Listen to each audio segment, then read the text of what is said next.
Welcome to Getting Intimate with Intimacy. I am Jamie London Wahlberg. My pronouns are he, they. I'm Katie Jane, she, her. And I am May. This is a space for deep exploration of the mind, body, and soul connection. Getting Intimate with Intimacy covers consistent multimedia content spanning all forms of intimacy, from sexual to intellectual, and everything in between. Our content is created for all beings, bodies, and abilities, age 18 and up. And it can be enjoyed on YouTube as well as OnlyFans and Insight Timer. The links will be in the description on for our live streams. We're really looking forward to experiencing the infinite layers of intimacy with you. And remember, intimacy starts within.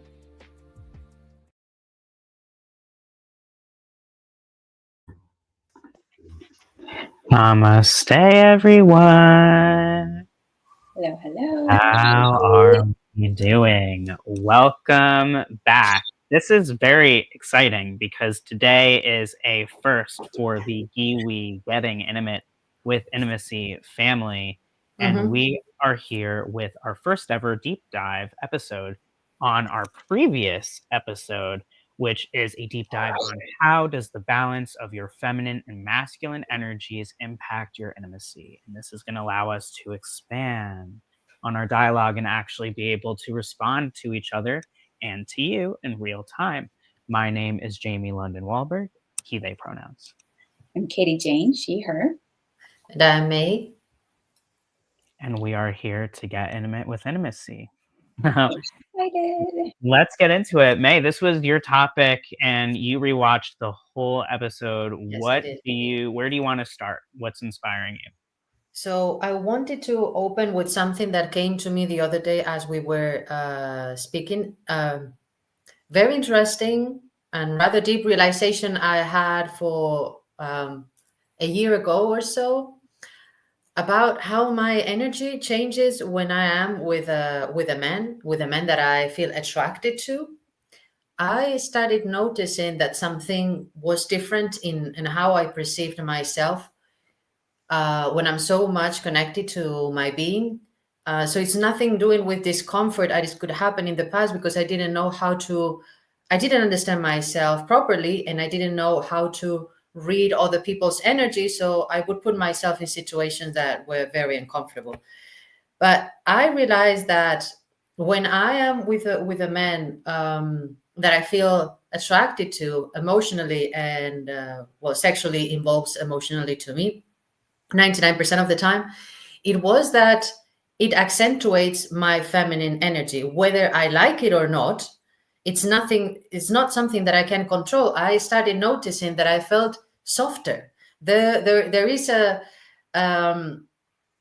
I normally feel that I'm very, very balanced in the masculine and the feminine. I started noticing that most of the time when I am with them, I feel more feminine. So that's an energetic thing that may happen at more of a biological level, but I just noticed that. So I just wanted to share that. That's really interesting. I think that actually makes a lot of sense when thinking about all of the programming that we have. But what you're speaking to on the biological level, that primal state of creation of continuing, humanity, I think that makes sense as well. I think that there's many layers to this. What are you seeing, KJ? Yeah, no, I love that realization for you, May, because it does make sense. And, it resonates. I think I've had similar experiences, plural, over the years, once I dove into dating later in life than a lot of people, right? 26, 20, and then again at, 28 to a different level. I had a 2-year relationship. Then I was 30 and single out of an engagement. And so I also had, we've talked before about the concept of Kundalini awakening, right? We've had different levels of that. Each one of us, right, have had that experience in different ways, different times. And I think that to me is kind of what you're like talking about, was kind of how that experience feels.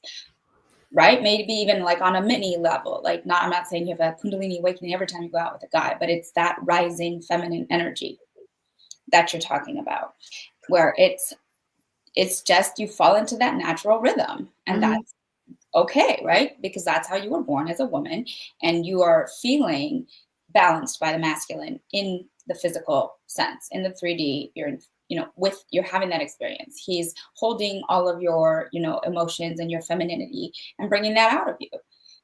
So I think that's beautiful. As you've said before, it's a dance, right? And it's a beautiful thing to see and to feel, and to have that awareness of, wow, I feel really safe to just be, and be feminine and be flirty and feel that you're basking in that masculine energy.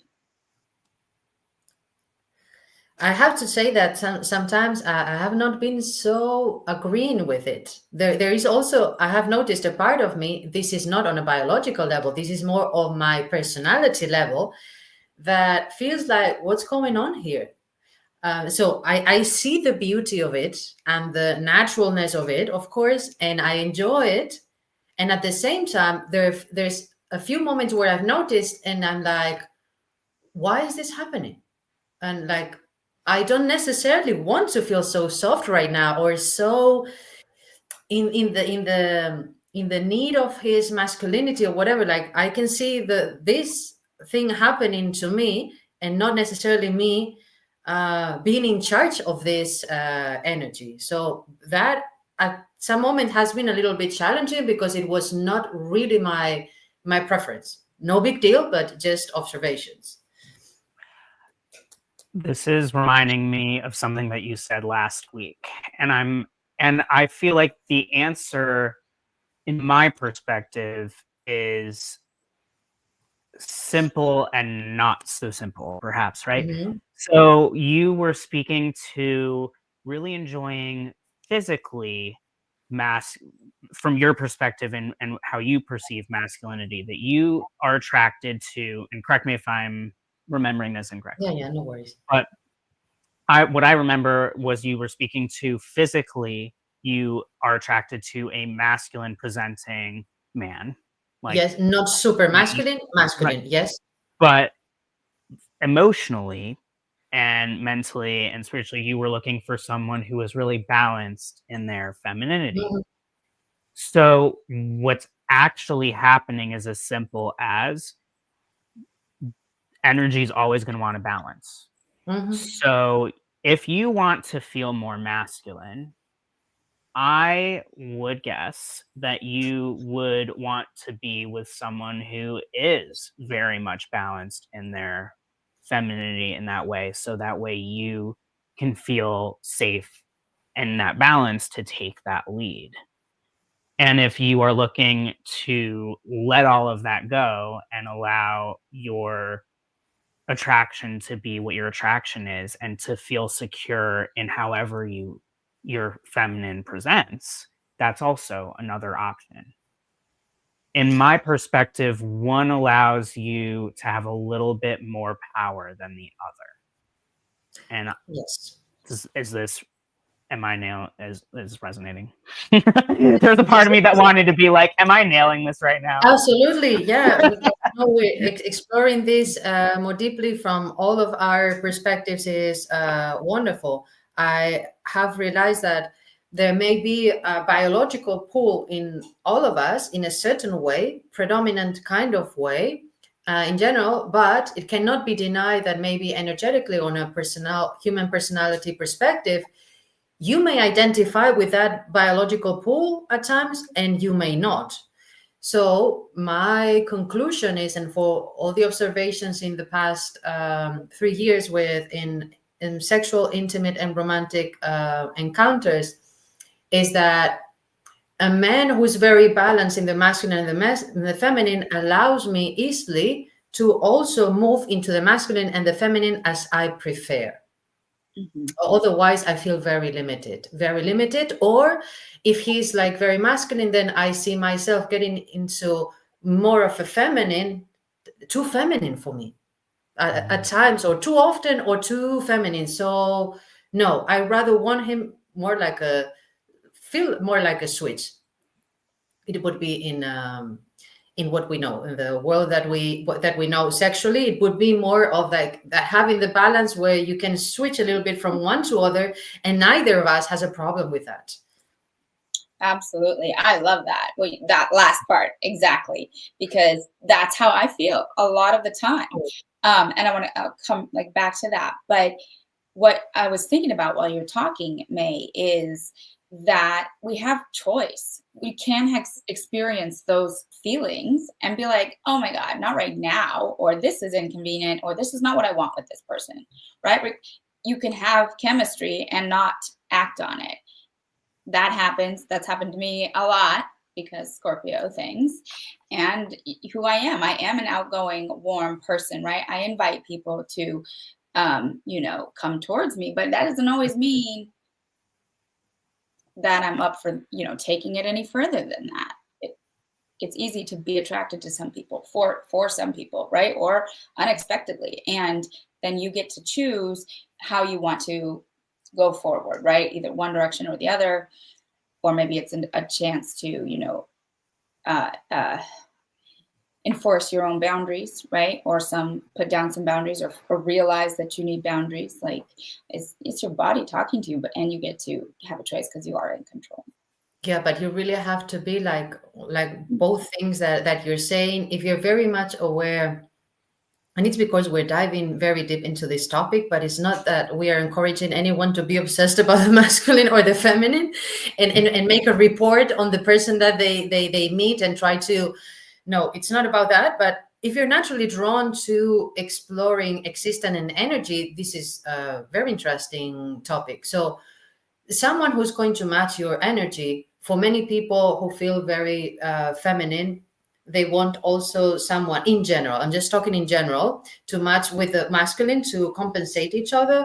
In my case, I have realized just I want someone who is very balanced, because then we can move a little bit up and down, both of us, and I don't have to feel, for example, repressed in my masculine. With most men, I've never had a problem expressing more of my feminine, but not with all of them. I have been able to express more of my masculine.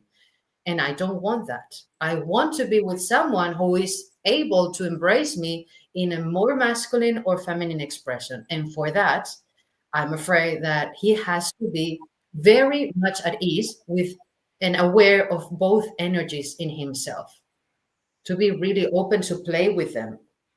So how about you, Jamie? How do you experience this in the pool and the of the masculine and the feminine with your lovers and partners?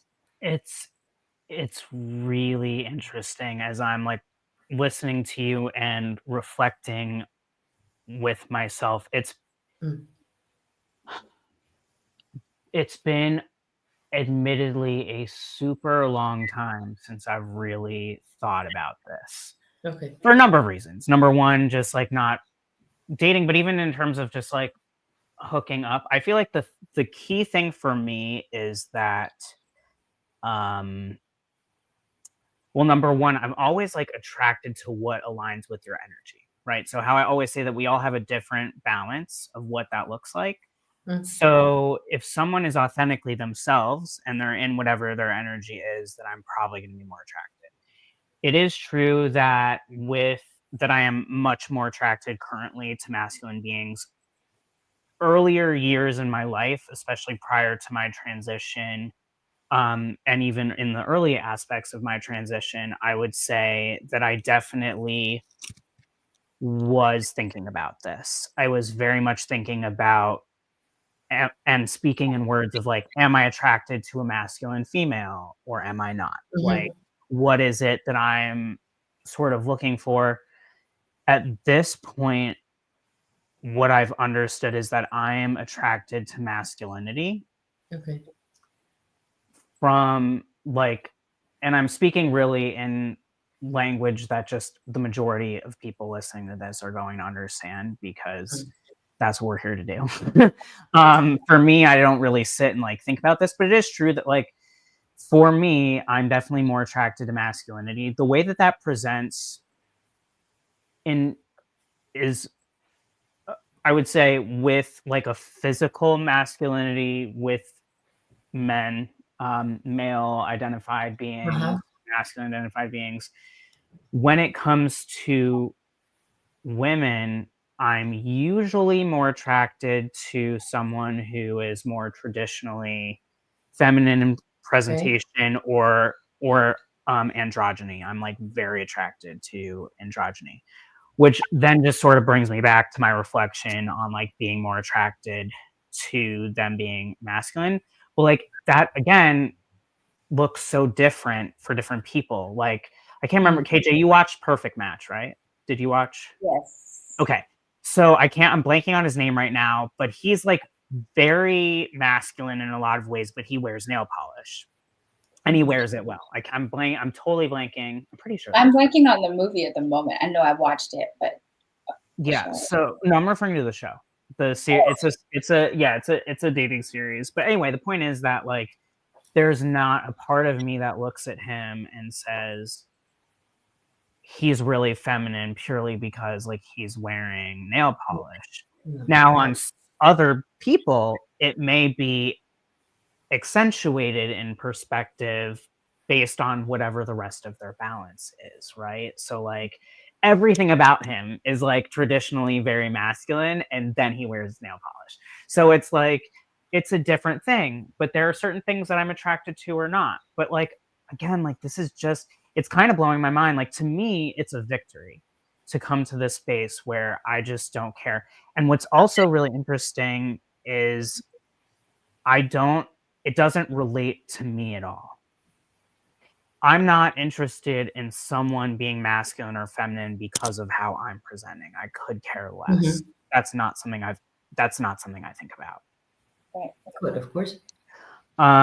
So for me it's like you be like if I'm attracted to you, I'm attracted to you. And usually that's going to be having some sort of healthy balance of whatever that looks like for you. But it's like, again, I don't think about those things. I'm like, I want you to communicate well. I want you to be a kind, nurturing person. I want you to, take charge when you're passionate. I want you like, but these aren't things that I associate with like a certain energy because I guess what happened for me was I started to realize that talking about the energy was again just confusing as I was speaking to last week and that it wasn't really getting me what I wanted. I realized that like being very specific to like I want you to be dominant in this situation. I want to have a say in this situation. Like I can't just say I want you to be masculine sometimes and I want you to be masculine in the bedroom. Like what does that mean? that doesn't get you necessarily exactly what you want. So that's where I'm coming from. I really feel that this conversation between us is so valuable, not only in just like our own reflection, but I think it really shows people there's so many different ways to look at this. And maybe for some of you listening who feel very resonant one way or another, like maybe it's opening you up to realizing that something doesn't need to be so formal or structured Or absolute. or absolute. That's a great phrase as well. Back to like everything being in the spectrum, and that's what balance is. Like, it changes all the time. I don't want a format. I just want what I want when I want it. Oh, yes.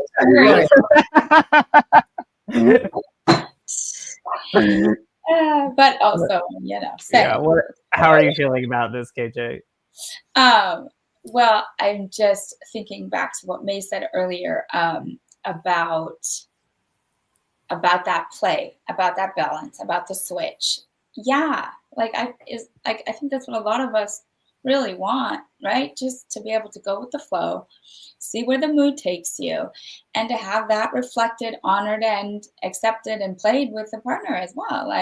Yeah, that's the overall, right? We want an organic flow back and forth, and whatever that is. Like by the time we've got to that point of, physical and sexual intimacy, hopefully we've had all the communication. about boundaries, about, you know, desires and all of the things. Consent is sexy. And, but, you know, so when you're there, that's most likely, unless you have agreed upon a specific scene where you're emphasizing a gender dynamic, right? Then, yeah, go with the flow. I go in different moods. Absolutely. I love that about my partner. Same, May. Like what you were saying, I was just like, yeah, all of that. I love that about him. He is very balanced in his masculine and feminine, right? Jamie knows very well. That's something I was drawn to him. He's very much a cis male presenting, and he has a Kuan Yin oracle deck and crystals everywhere and plants. So, you know, yeah, it's all good. It's fine to have that fluctuation. And he's very sweet, right? Oh yeah, very sweet. Leo, family loving man, provider, loves to be a protector a little bit much. We talk about that. You know, because I am that independent Scorpio as well, and I have my own protection. And I also love that. I love to feel cherished, right? I love to feel that strong arms around me and know that he's got my back. And I love to hear it when he says, I'm not going anywhere and we're going to get through this. Absolutely. Yeah, that kind of structure, at least how I identify part of the masculine, of the protection structure, whatever. But something also that I wanted to share with you that has been, since I have been exploring the masculine and the feminine in the last years, when it comes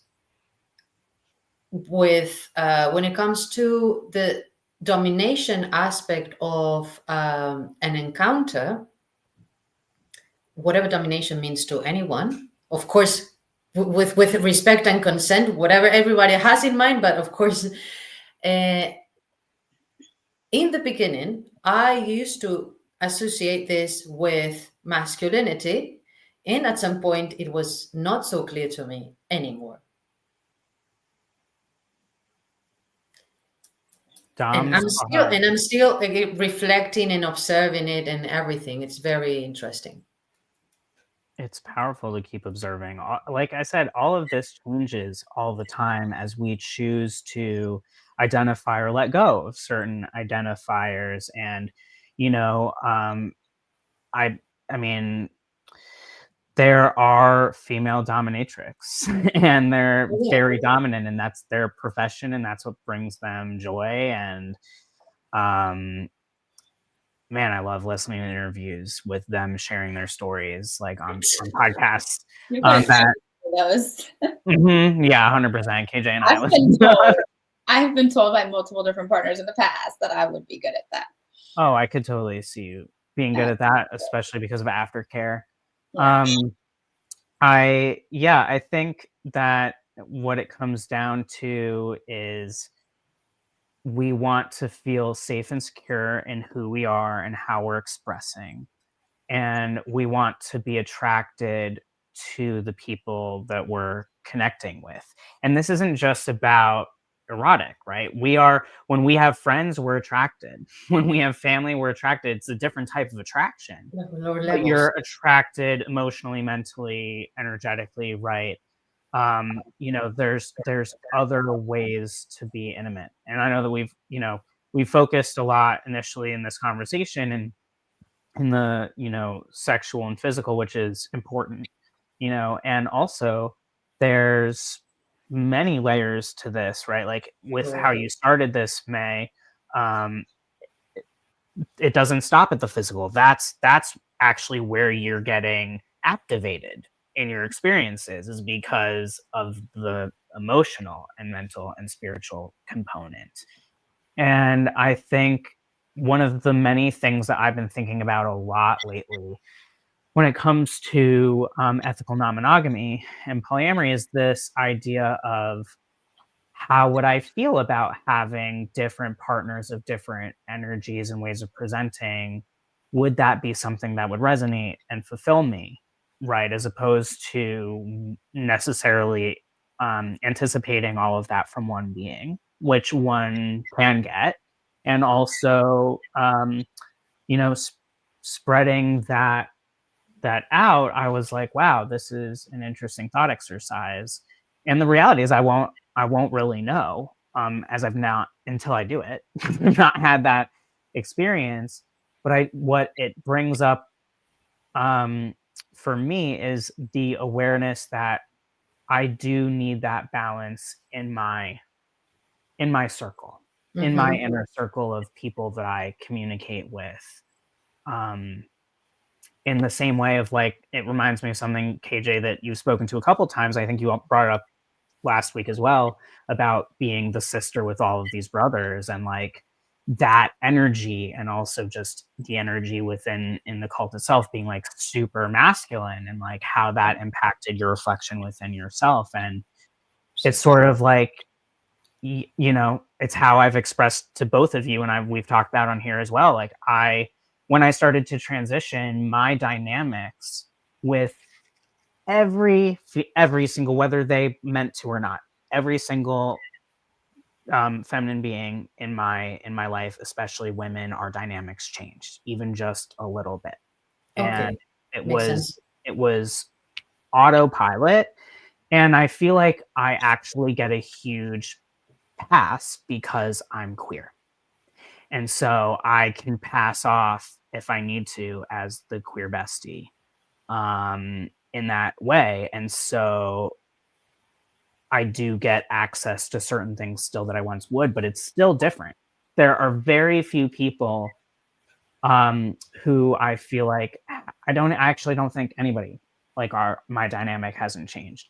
Okay. I think that's part of what's so freeing for me with people who have met me later in life, because you're meeting me where I'm at now, and I don't have to sort of stress out about that. I'm like upfront, this is who I am. So I think it's interesting to think about that in terms of how we just relate socially to people as well. Does that resonate with either of you? Yeah, I have a question for you, dear. Yeah. Has this been like a positive experience for you to notice this slight or maybe considerable difference in how other people relate to you when you after you transitioned? Yeah, it's very different. And I mean, like, for example, I used to hang out in a group. I mean, pretty much through most of my life, I've gotten along really well with all sexes and genders. I've always Mhm. had very special relationships with both. When I was growing up, I was really talking more to what I felt was unique in my connection to men, because I didn't understand that. And now, of course, that all makes sense. But I was more focused because I was raised to focus on my connection that I had with Mhm. my girlfriends, right? And so as I got into adulthood, though, and I started transitioning, and I was friends with a lot of couples. I am friends with a lot of couples. That change, like, and again, I don't think that anyone meant for it to change. It just does, because it's like this instinctual primal thing. So it's like suddenly I am this, especially because early in my transition, the first part of my transition, I was like, I'm a trans man. So like they were respectful of the fact that, like, Jamie's one of the guys, they saw me as one of the guys, and now suddenly I'm this guy that's hanging out with all their girlfriends without them. Like, and all this stuff. And if any of them were to hear this right now, they would probably be shocked, because they haven't felt comfortable to talk about it, or it's something that didn't occur to them and it just happened. And I just observed it and accepted it as yeah, this is something that can definitely happen. And it was an adjustment for me. And there was, frankly, some grieving. Just because I knew that things were going to change with people, but it's like any other massive transition in your life. You just can't fully prepare. You just don't know how people are going to react. You want to think that you do, and you want to think that you know what you want and how you're going to react, and you just don't. You It's literally don't there's know until you're You there. really don't know. And so it was very clear to me, and that's part of the fear for anyone coming out of any closet, right? It's a change, and we care about people, and we care about our connections with them, and we're afraid to share because we don't know how that's going to change, right? And whether it's going to change.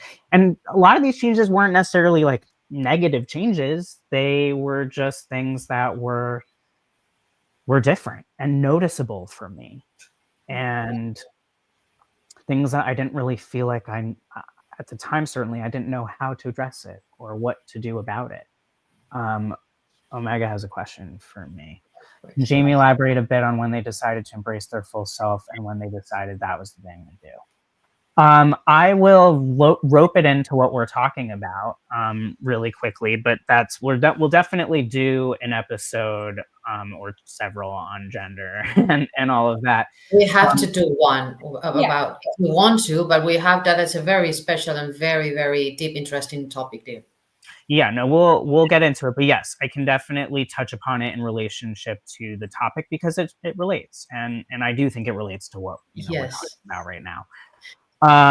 So ultimately, I'm just leaving the question up here because that's helping me to stay on topic with the question. So I embraced my full self, I would say, in the last 2 years. Why I say this is because to me, my full self meant that I acknowledged and started to share with the world that I am non-binary. I started to look at other big aspects of my identity, like being autistic, and starting to really address how the divine feminine and masculine felt for me, how I wanted to identify what were the things that I really wanted, and how I was going to share that, and what was I going to share and not. But I started my transition in my mid-20s. When I was 21, I had a profound moment in college that Kate Bornstein, we brought her to come and speak at the school. I say we because I was part of the club that literally brought her to speak at the school on gender and sexuality.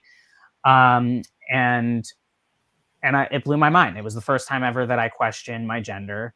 And then I shoved it way deep down after telling one person, because a friend of mine was actually dating a trans man who was early in transition at the time.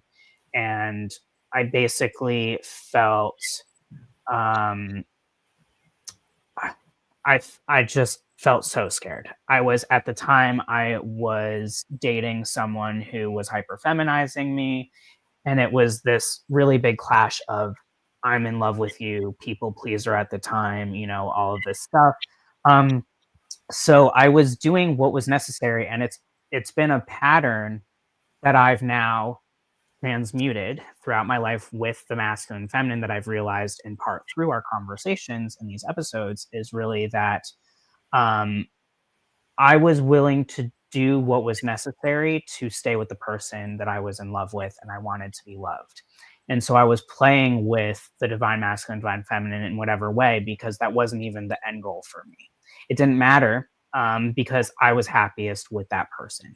And this is not something that I encourage anybody to do. It was incredibly unhealthy and damaging, and ultimately ended things in a way that could have been done. I could have saved a lot of trouble and a lot of hurt for a lot of people, including myself, had I done that. Now, the way that I've transmuted this is that I've really opened up my perspective, right, in the divine masculine, divine feminine. And instead, what I do is I'm very open, because I am very much of a switch. And like through my journey, I've come to realize in my softness that like I do have, as much as I can be very dominant in personality, I also, with certain people, if I have that dynamic, I like to be very submissive.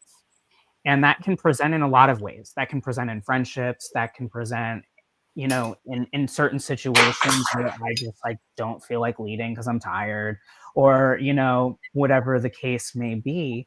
And so through this, I've really come to embrace these role plays and just accept that, like, yeah, sometimes I really like to be with the sub with a certain person, and that can look like me being of service more. That could look like me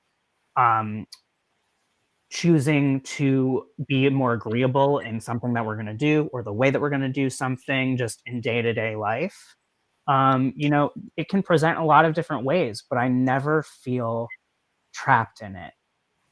I always just, I'm exploring it. And if something doesn't feel good, then I sit with that and I look at what doesn't feel good and I address it. And if something feels good, then I'm like, hey, like it felt really good to buy you breakfast today.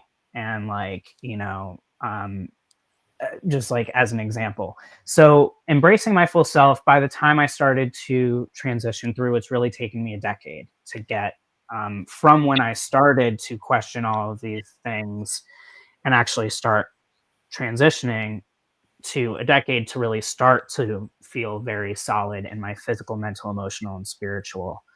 Um, but this connects to the feminine and masculine because that's part of the story, and it's a huge part of why I started to change how I identified from being a trans man to being someone who is really trans masculine and non-binary. Did that answer your question, Omega?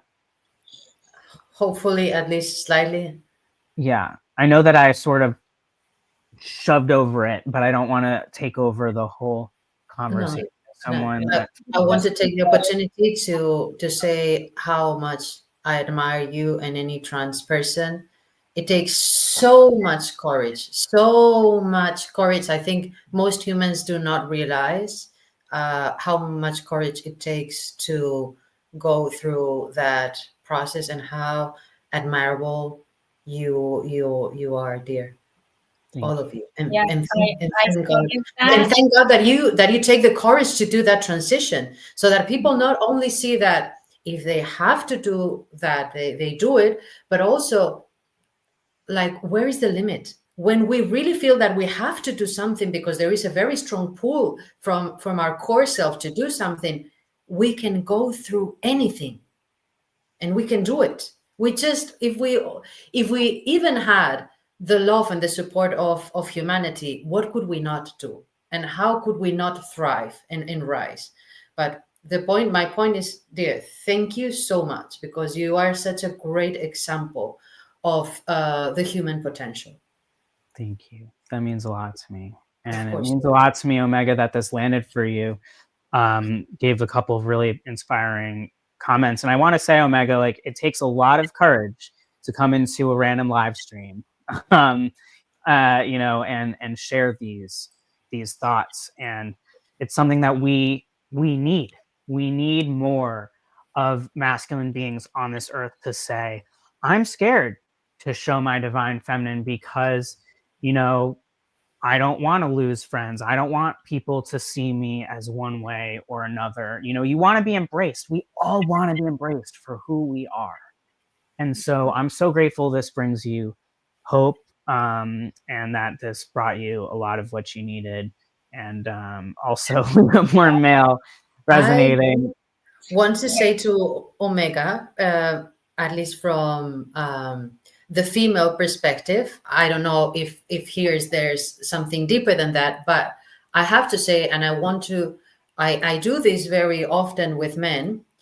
You have to know that in general, we're always speaking in general, women who experience the male in their masculine, but are capable of showing their feminine, are extremely sexy to us. I'm Yeah. speaking in general, but I have talked about this with so many women. It's like, we want you in your masculine, and yet when you show parts of your feminine at the right moments, for us, it's like, oh my God, oh my God. Yeah, my one remaining ovary tingles. Um,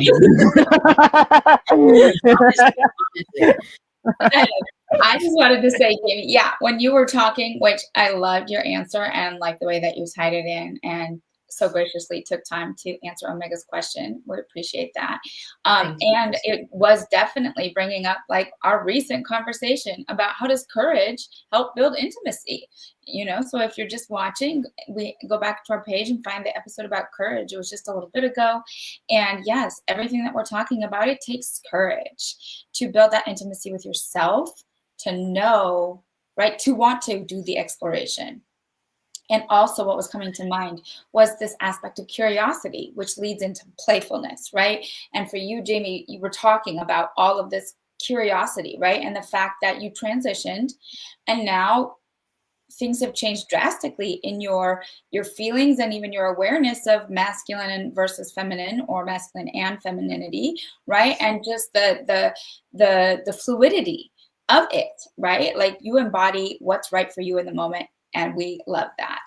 And it's taken you a decade to get here. That's a journey, and it's so amazing, right? To be able to share that and say, hey, there's other people out there that need to know it's okay to change your mind too.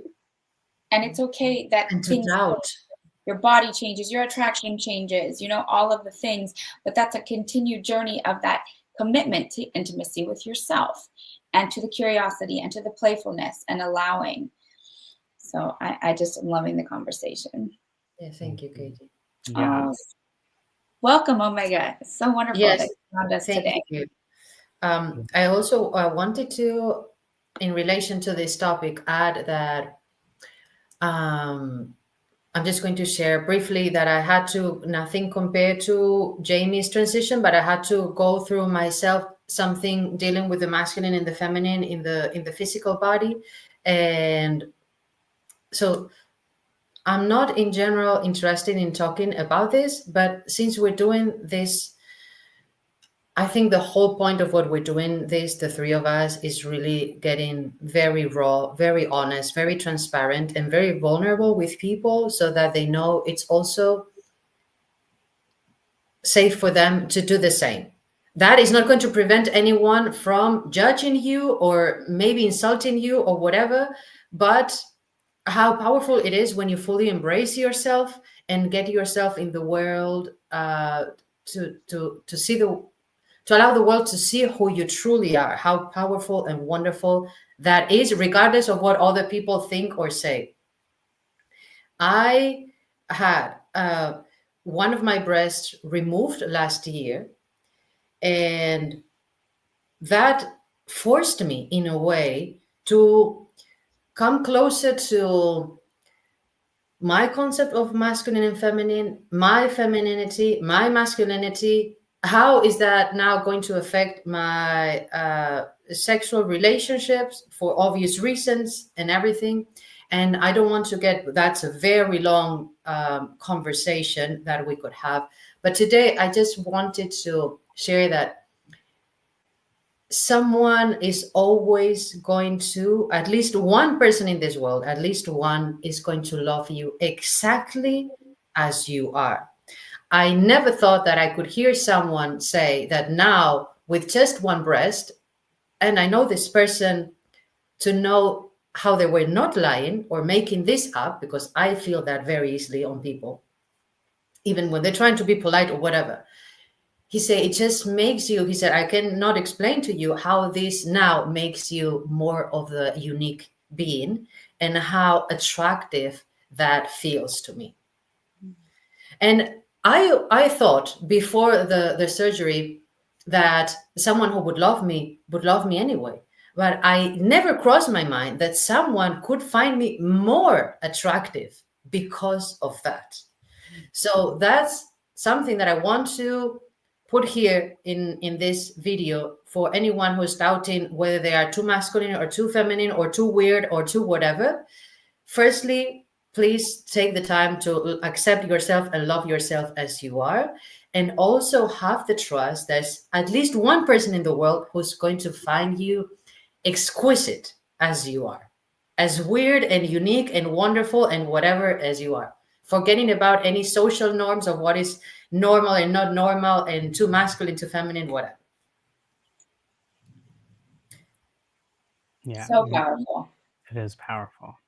Yes, I think it is, yes. I'm proud of you for speaking to this, because I haven't really heard you speak to this publicly, and I do feel that it relates to the topic, and I do agree with you that we agreed to do this because we were going to set an example of what was possible for people. Yes. And not, and when I say an example, I do not mean the example. I mean, an example, we're Mhm. sharing our 3 unique stories, and it's worth it for the days where we get someone like Omega who comes in Absolutely. and we can answer questions and be supportive because people are looking for the support. It's confirmation that there are people that want that perspective. And realness. Yes. Aw. That's for you, May. Okay. Okay, wonderful, dear. I'm happy. I'm happy that it helped even in the slightest. There's always someone. There's always someone. And the moment that you come into your alignment in your truth, that is when people become so attracted to you. That's what I'm taking as an underlying theme from all 3 of our Mhm. Beyond the physical days, body, right? absolutely. Is that, and the thing, like, and within the physical body, like, I can't, like, there are days where I sit and I just give myself like 15 minutes to fixate on the fact that I used to spend day after day after day fixating on no one's going to find me attractive. Oh, No yeah. one's going to want me again if I've transitioned. No one's going to want me after my surgery. All of these things. No one's going to want me because I'm sick. Like, all of these freaking things that are just, so damaging, and it took so much time to go within to realize this. And, like, I spent so much time being deep in body dysmorphia and It's body dysphoria, which is not something that is completely gone from my existence, but, like, from where I was to where I am now, I've, like, traveled light years. I and know. what's amazing is, like, there are people who are attracted to me because I'm trans. And, like, while I'm personally not someone who is attracted to someone who only wants me because I'm trans, it blew my mind to find Mhm. out that there are people that literally that is all they want, is to worship my body. And I'm just, like, blown away by that. It was mind blowing. And then it was, like, mind blowing to be more accepted within, the queer masculine community and find out about, like, that not only are, like, all body types attractive, like, even though there are stigmas and things that are stressful that people hold to, there's also, like, affectionate terms for every body type, and, like, Yes. everyone has people. So I have truly learned that everyone is desirable once they learn to desire themselves. But you have to desire yourself first, because otherwise people can sniff it out like a bloodhound. And they are just not, that's what people are not interested in, right? People are interested in the vibration they're putting out into the world. That's why we're mirroring each other. So if you are, putting out, I don't love myself, I'm not attractive, I'm not lovable, then you're going to find yourself surrounded most likely by people who are, also navigating this challenge. Or you may find yourself on the opposite, and it's reflected and mirrored back to you. Either way, you're going to see different reflections of this until you choose to make changes. And the way to make changes is little by little by little. It was not overnight where suddenly I was, like, Mr. Self-love. Like, it just was not. That's not real. And whoever is trying to put me on a pedestal, like, please do not, because it took a lot. And there are still days where I look in the mirror and I have a moment, and that's okay too, right? Mm. We're human. And I think all of us want to. Go ahead, finish what you were saying, May. I was just bringing Okay. it up so we don't I collapse. think we all know how uncomfortable, extremely uncomfortable it feels to feel unloved by yourself, and how it's a way of no end of trying to get the validation from others, telling other people, expecting other people to not only like you but to tell you how beautiful, attractive, sexy you are. There is no end to it. You better, all of us, be very much aware of this voice inside questioning how attractive you are or not, because if you go into that, it's it's a dead row, but it's a dead row of, it's a constant suffering, because no one can be constantly validating you and raising you up in your confidence. And also, even if you had someone every day trying to build up your confidence and self-esteem, the ego turns to a point where it doesn't believe it anyway. So there is like no way to find an end to that, until or unless you say, my goal right now is not to get more praising from outside or more or surgeries or whatever. My goal right now is to learn to love me exactly as I look. And if I want to make any improvement, I do improvements from a place of love. But my goal is to love myself no matter what. That is a major. It sounds very basic, but it's actually how it really can turn your life in a completely different way, especially energetically. How it turns out in the end that you feel actually attracted, and you turn in and you come to attract people who also have a very decent level of self-confidence and who find you very attractive naturally, which is what we want to do, to be with people who find us easily and naturally attractive. Yeah, 100%. Well said. And yes, Omega says wholehearted self-love is the way to find union with others, is what I'm getting from this. You attract the energy you output, it clicks. Yes, that's 1000% the whole game. It's the whole game. Yeah. And you definitely want to join us for next week, because we are going to be getting into our 14th episode, which is going to basically just, in a way, it's almost like its own deep dive, but we're going to have a deep dive on that episode as well. But we're really continuing this conversation just from a different perspective of the lens. So what we're going to be answering is the question, how can I balance within my divine energies to enhance intimacy with myself and others? So Omega, that seems like the topic for you to not miss. And for anybody here who has been tuning in and feels that this is a topic that resonates for you, like, I would be shocked if this topic didn't land for you, because of how we were all raised, and that spectrum still fits into this locked grid of vision, and we're opening it up. And look at how the three of us have slightly different, perspectives on all of this, and yet we can have conversations and we're not screaming at each other. Like, we can disagree and respect each other, and we learn so much from each other as well. Yeah, because there is no right or wrong here. So it's just, before I finish, I also want to say, Katie, that I admire you very much as well in your journey, how far you've come, dear. Very much. I appreciate that. Yeah, this is definitely bringing up a lot, like some of which we can bring into next week's conversation. But yeah, for sure, just because Omega isn't familiar with me personally, I was raised in a Christian cult and kicked out 10 years ago at the age of 28 myself.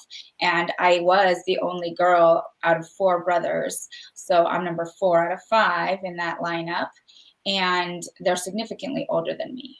5, 8, and 10 years older. Surprise, a girl, what do we do with this? And then I have a younger brother, 3 years younger.